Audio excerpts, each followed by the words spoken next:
Hello, chào mừng các bạn đã quay trở lại với kênh Món Ăn Ngon. Hôm nay thì mình sẽ làm món nấm rơm kho tiêu. Món này thì mình làm rất là đơn giản và cách làm thì cũng rất là dễ dàng, mà ăn lại rất là hao cơm nữa đó các bạn. Và để làm cái món nấm rơm kho tiêu thì ở đây mình có chuẩn bị nấm rơm, mình dùng 300g. Nấm rơm ở đây thì mình dùng loại nấm rơm búp là nấm rơm nở rồi nè các bạn.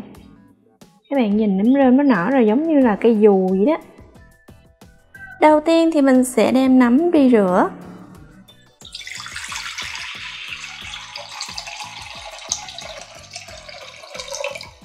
Mình đổ nước vào trong cái tô nha. Rồi mình sẽ cho vào nửa muỗng canh muối. Hãy nên cho muối nó hòa tan trong nước. Mình sẽ rửa nấm với lại muối nhé, để cho nó thật là sạch.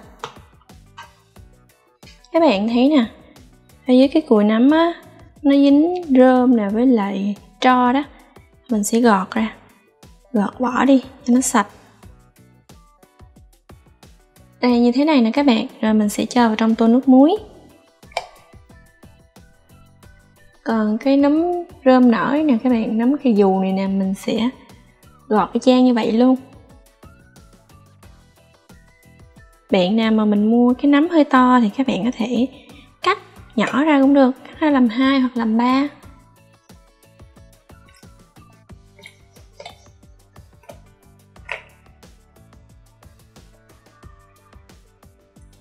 Rồi nấm thì mình đã gọt xong rồi.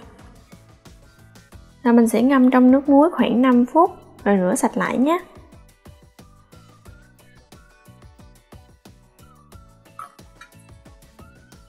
Nấm rơm này thì mình mua 300g là 30.000 đó các bạn.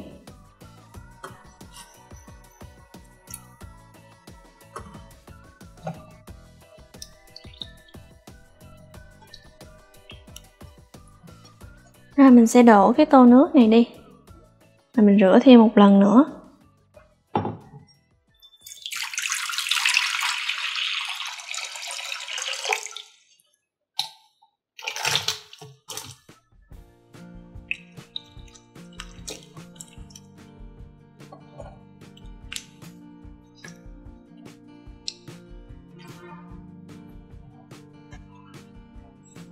Rồi nấm thì mình đã rửa sạch xong rồi.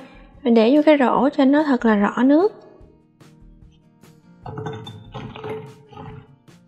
Nấm mình để ráo nước xong rồi, mình đổ vào trong cái tô để bắt đầu mình đi ướp nấm nha. Để đây mình sẽ cho vào nửa muỗng canh hạt nêm, nửa muỗng cà phê muối. Đường thì mình sẽ cho vào 1 muỗng canh. Nước mắm thì mình sẽ cho vào 3 muỗng canh. Bạn nào mà ở nhà mình ăn chay thì các bạn dùng nước mắm chay nha.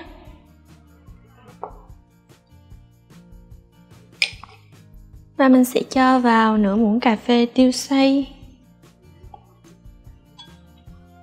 Mình trộn đều lên nhé. Mình ướp nấm trước như vậy nè thì nó sẽ thấm gia vị, ăn sẽ rất là ngon và đậm đà nữa.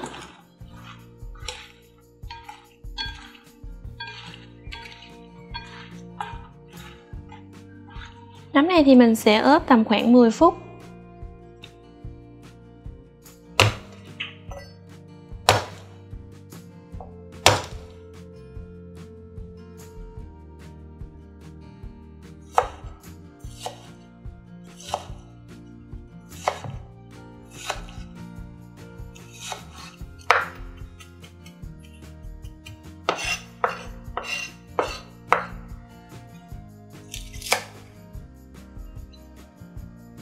Mình sẽ băm nhuyễn hành tím và gốc hành lá.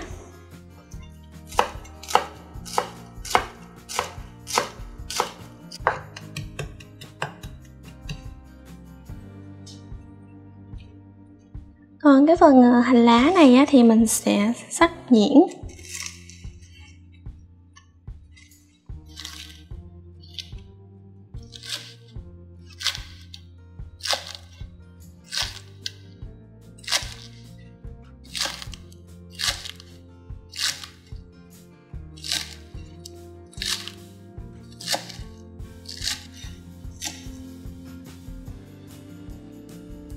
Mình sẽ ướp vào một muỗng canh gốc hành lá với hành tím, ướp vào trong nấm để cho nó thơm. Trộn đều lên nhé.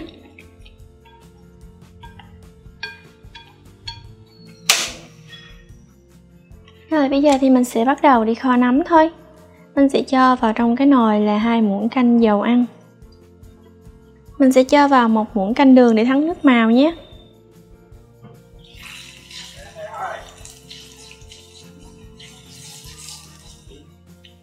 Mình nấu cho đường tan ra và chuyển sang cái màu vàng cánh gián.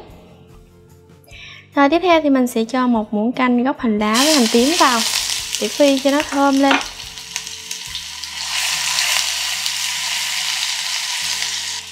Cái nồi của mình là nồi đất đó các bạn, nó rất là nóng cho nên là mình để lửa nhỏ thôi. Sau khi gốc hành lá với lại hành tím đã thơm thì mình sẽ cho nấm vào.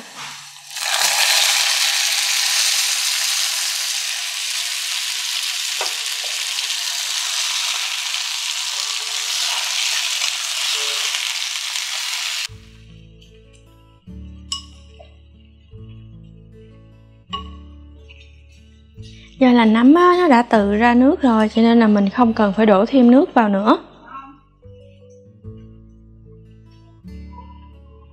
Khi mà cái phần nước trong nồi nó đã sôi lên á, nếu mà các bạn thấy nó có xuất hiện bọt thì mình dùng cái giá mình vớt ra để cho cái nước kho của mình nó được đẹp màu hơn.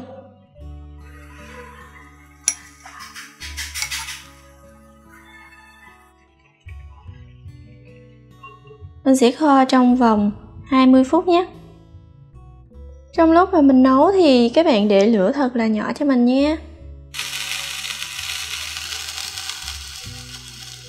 Wow, khi dỡ nắp ra thì mùi rất là thơm luôn ấy các bạn. Thỉnh thoảng mình cũng phải dỡ nắp ra và mình đảo đều lên. Kho nấm với lửa nhỏ thì nó sẽ thấm từ từ cái phần nước kho vào trong nấm. Khi mình ăn thì nó sẽ rất là đậm đà.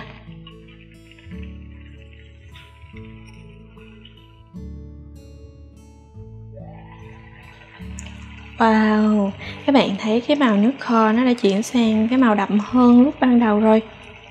Bây giờ thì mình kho cũng được 20 phút rồi đấy các bạn.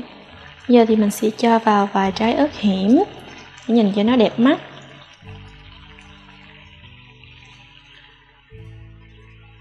Lúc này thì các bạn có thể nêm lại cho hợp khẩu vị ăn của gia đình mình rồi.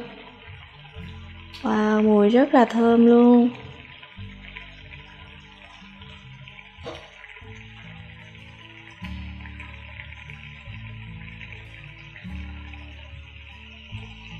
Bây giờ thì mình sẽ rắc thêm hành lá với lại tiêu xay vào nữa.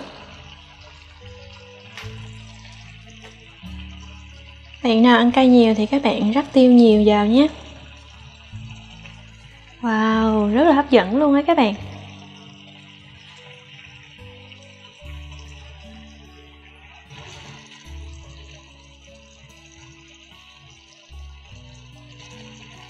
Đây, mình quay cận cho các bạn xem nè. Các bạn thấy cái món nấm kho tiêu của mình có hấp dẫn chưa?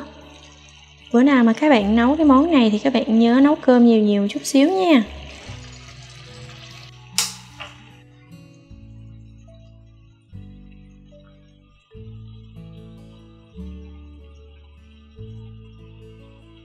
Để bây giờ mình ăn thử cái cục nấm này nha. Wow, nóng hổi luôn á.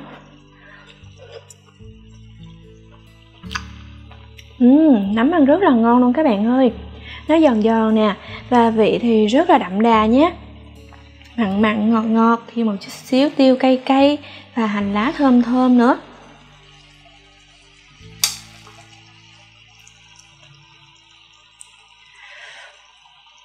Wow. Những ngày mà trời mưa mưa đó các bạn, mình nấu cái món nấm kho tiêu ăn cùng với cơm trắng thì rất là ngon luôn đó.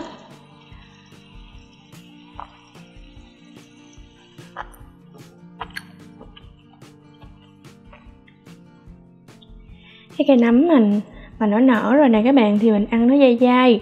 Còn nấm mà búp chưa có nở thì mình ăn nó giòn giòn.